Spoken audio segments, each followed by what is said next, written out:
সারা ভারতবর্ষ জুড়ে দুদিন ব্যাংক ধর্মঘটের ডাক দিল স্টেট ব্যাংক অফ ইন্ডিয়া।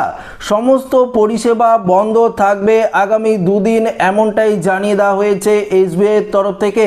তো বন্ধুরা, যদি আপনাদের স্টেট ব্যাংকের অ্যাকাউন্ট থাকে অবশ্যই ভিডিওটি আপনারা প্রত্যেকেই প্রথম থেকেই শেষ পর্যন্ত দেখবেন, তাহলে বুঝতে পারবেন যে কোন দুদিন ব্যাংক ধর্মঘটের ডাক দেওয়া হয়েছে এবং কোন দুদিন আপনারা ব্যাংকে কোনো টাকা লেনদেন করতে পারবেন না এবং কি কি পরিষেবা বন্ধ থাকবে সমস্ত কিছু জানতে পারবেন। তো অবশ্যই ভিডিওটি আপনারা প্রত্যেকেই প্রথম থেকেই শেষ পর্যন্ত সঙ্গে থাকবেন।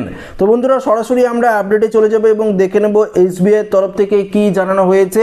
দেশ জুড়ে ব্যাংক ধর্মঘটের ডাক, স্টেট ব্যাংক অফ ইন্ডিয়ার কর্মীরা দেশ জুড়ে দুদিন ব্যাংক ধর্মঘটের ডাক দিলেন। এর জেরে ব্যাংকিং পরিষেবায় প্রভাব পড়তে পারে, লক্ষ লক্ষ গ্রাহক সমস্যায় পড়তে পারেন। কেন এই ধর্মঘট, কি দাবি স্টেট ব্যাংক অফ ইন্ডিয়ার কর্মীদের?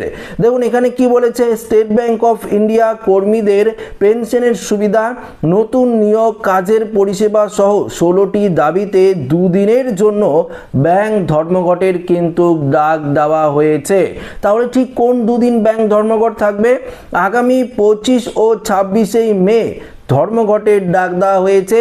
এর জেরে স্টেট ব্যাংক অফ ইন্ডিয়ার লক্ষ লক্ষ গ্রাহকরা প্রভাবিত হতে পারেন, সার্বিক ব্যাংকিং পরিষেবা কিন্তু প্রভাব পড়বে।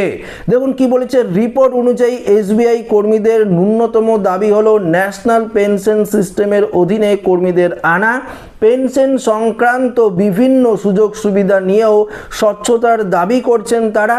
এছাড়াও কর্মী সংকট, ব্রাঞ্চে কর্মী সংখ্যা বাড়ানো, পদোন্নতির সমান সুযোগ, কাজের চাপ কমানো, কর্মীদের অধিকার রক্ষা, ট্রান্সফার পলিসির স্বচ্ছতা আনা, কাজের পরিবেশ উন্নত করার দাবিও কিন্তু জানানো হয়েছে।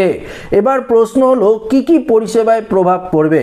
দেখুন এসবিআই ব্রাঞ্চে গিয়ে যে কাজগুলো আপনারা করেন, অর্থাৎ ক্যাশ ডিপোজিট, টাকা লেনদেন যেটা বলে, ক্যাশ উইথড্রল, সমস্ত কিছু পরিষেবা বন্ধ থাকবে। চেক ক্লিয়ারেন্স করতে পারবেন না, loan processing, account opening, customer সাপোর্টের মতো পরিষেবাগুলো প্রভাবিত হবে। তবে ডিজিটাল পরিষেবা চালু থাকবে, তবে প্রযুক্তিগত সমস্যা কিন্তু তৈরি হতে পারে। তো বন্ধুরা, বুঝতেই পারলেন এই 25 তারিখ এবং 26 তারিখ মে মাসের দুদিন কিন্তু ব্যাংক ধর্মঘট থাকবে, এসবিআই এর তরফ থেকে বলা হয়েছে এবং ব্যাংকের যাবতীয় কাজকর্ম আপনারা করতে পারবেন না। দেখুন এই দুদিন যদি ব্যাংক বন্ধ থাকে তাহলে এটিএম এর ওপরেও কিন্তু একটা বড়সড় প্রভাব পড়বে এবং আপনারা ক্যাশ লেনদেন করতেও কিন্তু সমস্যা হবে, অর্থাৎ এটিএম থেকে টাকা তুলতেও আপনাদের সমস্যা হতে পারে এবং সার্ভারের ক্ষেত্রেও প্রবলেম হতে পারে, ইউপিআই ট্রানজাকশনের ক্ষেত্রেও কিছুটা সমস্যা কিন্তু দেখা দিতে পারে। তো বন্ধুরা, যদি ভিডিওটি ভালো লেগে থাকে অবশ্যই লাইক করবেন, শেয়ার করবেন, নতুন হয়ে থাকলে চ্যানেলটিকে সাবস্ক্রাইব করে আমাদের সঙ্গে জুড়ে থাকবেন। ধন্যবাদ।